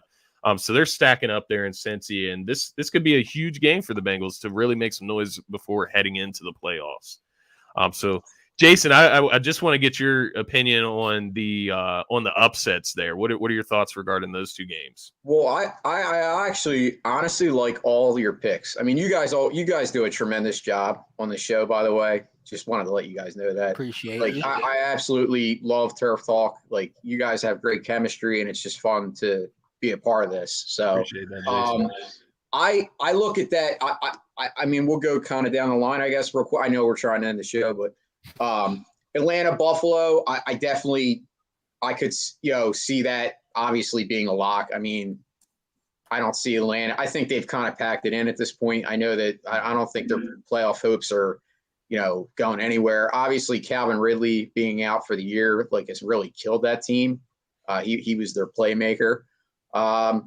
Jacksonville, I think I agree with Dylan. I think New England, they're reeling right now. They're struggling, and they have to kind of get back to where they were. And I think what better game to do that than one of the worst teams in the league. I know they obviously made the coaching change, but that really to me isn't going to do any difference this year. Arizona and Dallas, I actually was looking at that game before you guys did this, and that was kind of the way I was feeling, that Arizona is going to kind of come out and win here, because not just because it's a must win. Obviously, they talk about a team that's struggling. I mean, they've kind of went backwards, but obviously D-Hop being out has hurt them tremendously. I think for Dallas, it's kind of going to be similar. I think it's kind of a trap game. They know they're playing the Eagles next week, and I think Arizona comes out and does upset. I like Cincinnati over Kansas City. I agree with Scotty, everything you said. I think it's going to be a fun game to watch. Unfortunately, I have to work, so I'm going to miss it, but I'll definitely be looking for those highlights. My lock of the week, for if I had to pick one, would be the Indianapolis Colts today. Interesting. I think the Colts are, especially with Carson Wentz playing. If Wentz was out, I think it would have been different. But I don't see the Raiders, to me, have been a kind of a fraudulent team this year.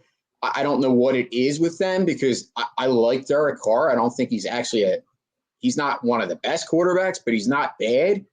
I think Darren Waller has been a mystery. Obviously, he's been hurt the last couple of weeks, and I know he's out with COVID now. So I know that hurt them, but I don't know what their identity is, the Raiders. And I just think the Colts are on a mission. I think they're a team. I don't want to say a team of destiny, but I think they very well could be one of those teams in the AFC Championship. They're that good. I mean, they run the ball. Their defense is stellar. And Carson Wentz is, I hate to say it as an Eagles fan, and I was a Carson Wentz stan before, but I'm with you guys. I can't hate on the guy. I mean, the guy is playing great football. I mean, you look at his numbers. I mean, he's not having the 2017 type of year, but he's having probably his second best season if you look at statistically. I mean, only 6 interceptions, and he's playing well with what he has. So I think Indianapolis definitely gets the W today, and that's where I'm at. So I like it. And as far as your point on Carson Wentz, I thought he's played great. We still do see the occasional hiccup, of course, but I mean, that's all quarterbacks. They have their flaws. So definitely been impressed with Carson Wentz and the Colts this season.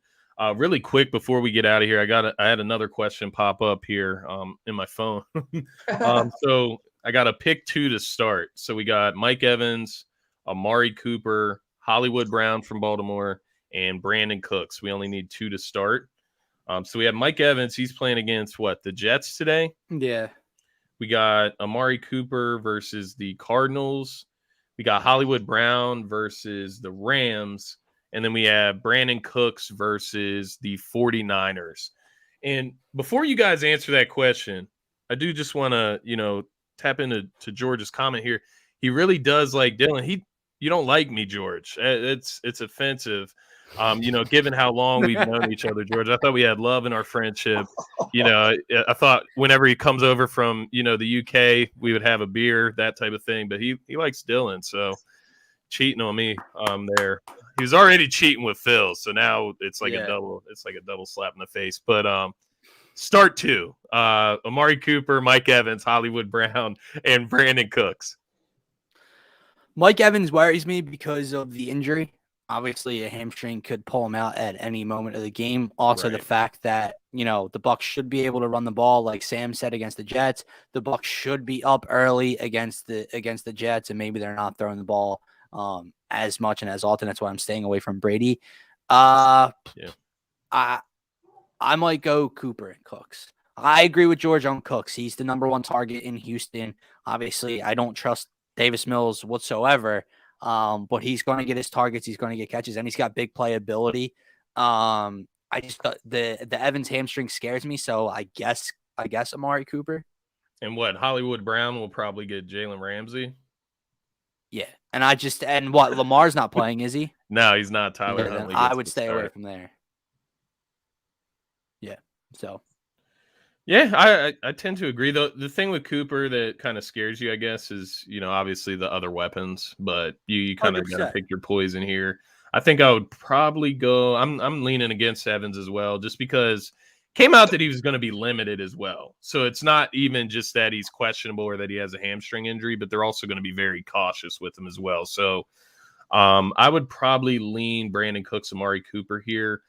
I'm open to Hollywood Brown, though. I am open to it just because he is, one of the few weapons Baltimore has. They will have to try some different things against LA.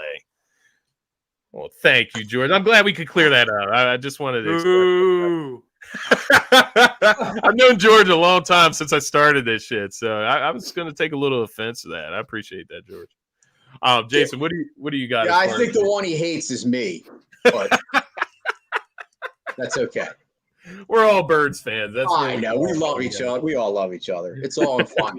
Now, see, I like all of your, suggestions on what you guys have said about these guys. I'm going to have to say I'm going Evans and Cooks. And the reason I'm going Evans, as much as, yes, there is the concern with him coming off injury. I know he was also coming off COVID. To me, Mike Evans is a guy, even if he's limited, generally they're going to use him in the red zone, and Tom Brady is lethal in the red zone. So I could definitely see Mike Evans, even if he has only a 3-catch 17 game, he could have 2 of those catches being touchdowns and go off. So I'm going to go with that over Amari Cooper, who seems to kind of be a stud one week, and then the next week he has 2 catches because of that offense. Dallas, it's so hard for me with Dallas, especially, obviously, I'm in 14 fantasy leagues.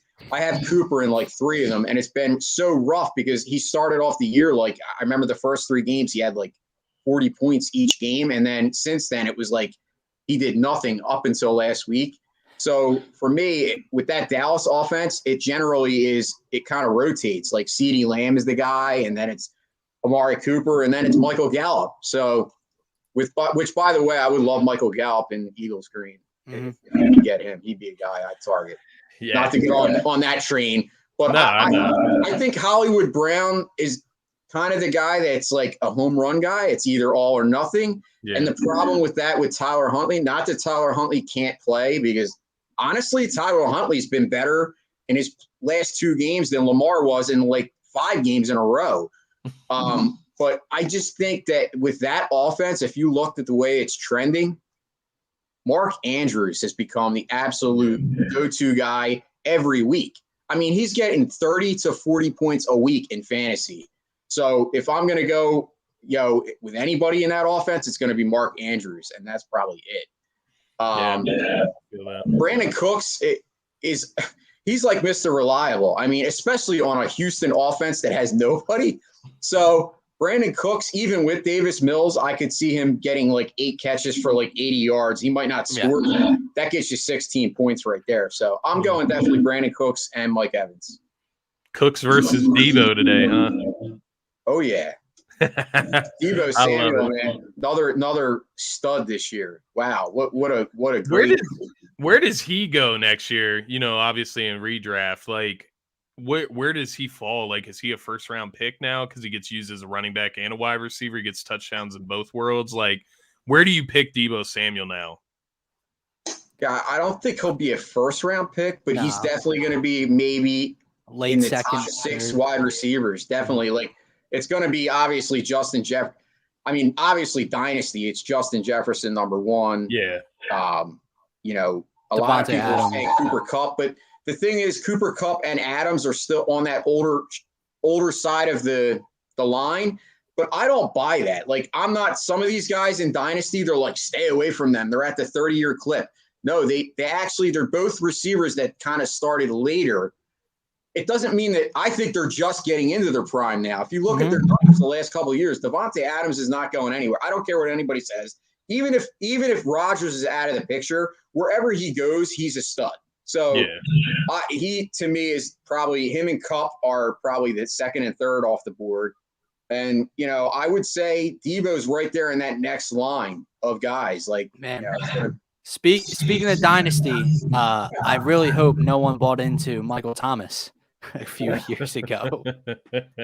See, the thing for me in dynasty is and I guess we'll see how it plays out, you know, as far as keeper league, you know, who we can keep and who we can't. But I do have Michael Thomas on my IR. He's been at the bottom of my bench, but I didn't draft him. I just picked him up and stocked him. Yeah, then obviously he was declared out for season, so I just left him there because I don't have anybody else to put there. But Michael Thomas, man, what a complete drop off. What a guy. Yeah, no quarterback there either. So what would he have done if he played? I don't think he's necessarily done forever. But that dude was a top 3 wide receiver. Well, yeah, he's never going to replicate what he was because obviously Drew Brees had a lot to do with it. And Drew Brees is phenomenal. I mean, obviously, it's funny how Drew Brees only won 1 Super Bowl, but if you look at his numbers, he could be in the top 10, definitely top 10 of all-time quarterbacks in history. And you take that away, and I know a lot of people like to joke around and they call Michael Thomas slant boy.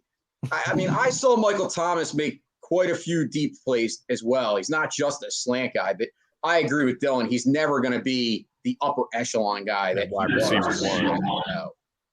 Yeah. It's a shame because he's a great talent. And, obviously I think a lot of it, it's weird how some wide receivers do well with whoever the quarterback is. And then other wide receivers, it depends on the quarterback. Isn't it crazy how that goes? Because a lot of times they say it's the quarterback that makes the wide receivers. And then you have the argument that, no, it's the wide receivers that make the quarterback better.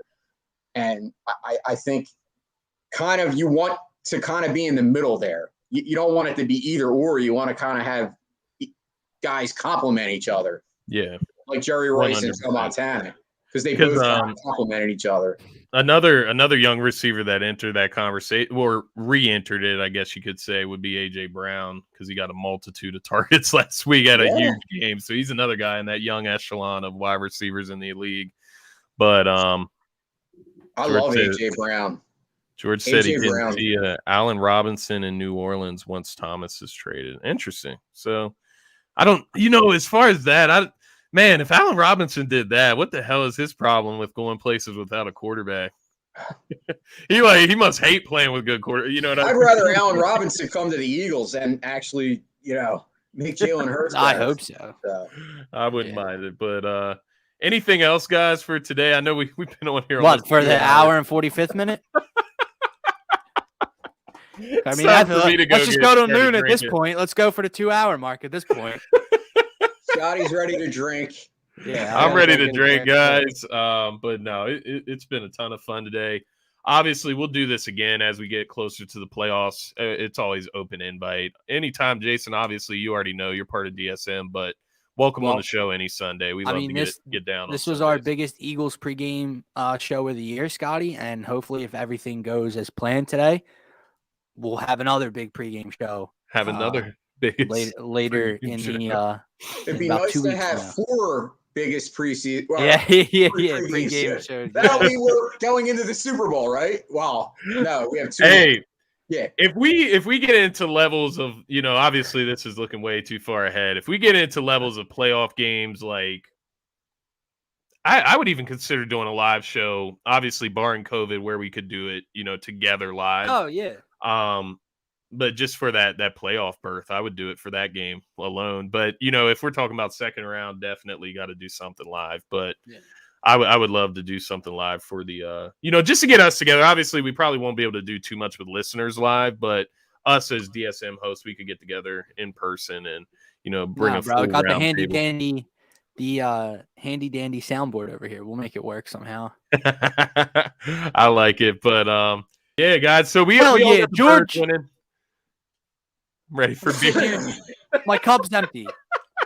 Don't judge. It's almost 5 George is p.m. on a different timeline, so he gets the late night games on Sunday afternoons. So George is over there in London enjoying some birds today. So guys, that's going to be it for the show as far as content. Obviously, we got house cleaning. Yeah, we got house cleaning though, Dylan. So we might make it to that 2-hour mark here. Just want to shout out our sponsors over at Manscaped. Make sure you are checking out manscaped.com.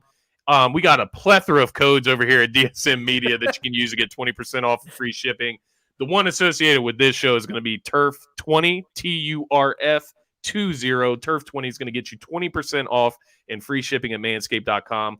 Make sure you check it out. Get all of your essentials as you get your new year started there. And let them know the DSM sent you. Use those codes to get that 20% off and free shipping. Make sure you're also following my co-hosts here. Of course, Dylan, my faithful co-host here on Turf Talk. We also do a bunch. We've been together all week, it feels like, Dylan. Yeah.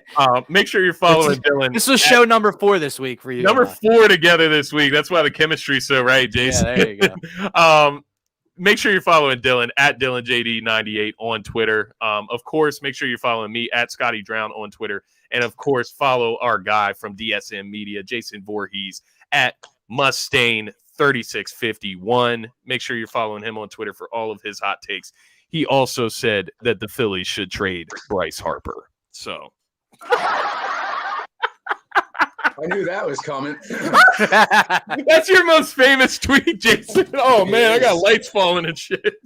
Yeah, that went viral for so many different reasons, but it's okay. I at the end of the day, I can laugh about it, and in those situations, you love to be proven wrong. Hey, you know what? Yeah, exactly. How I feel about Jalen Hurts. As Phil says, I'm responsible for Bryce Harper's MVP. There you go. I'll take credit for that. There you go.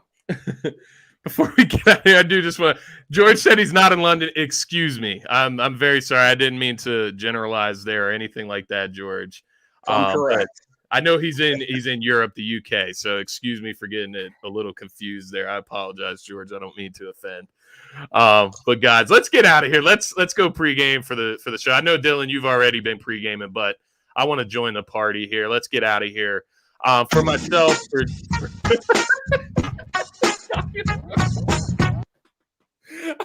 we're still ironing out the soundboard here, so we're still getting that figured out. But the point, everybody, is for the sound to go as Scotty's saying his last few words and get us out here.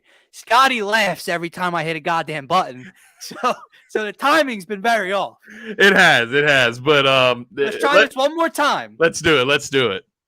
For myself, for Scotty, for Jason, for DSM Media, have a great night. Go Birds! Go Birds!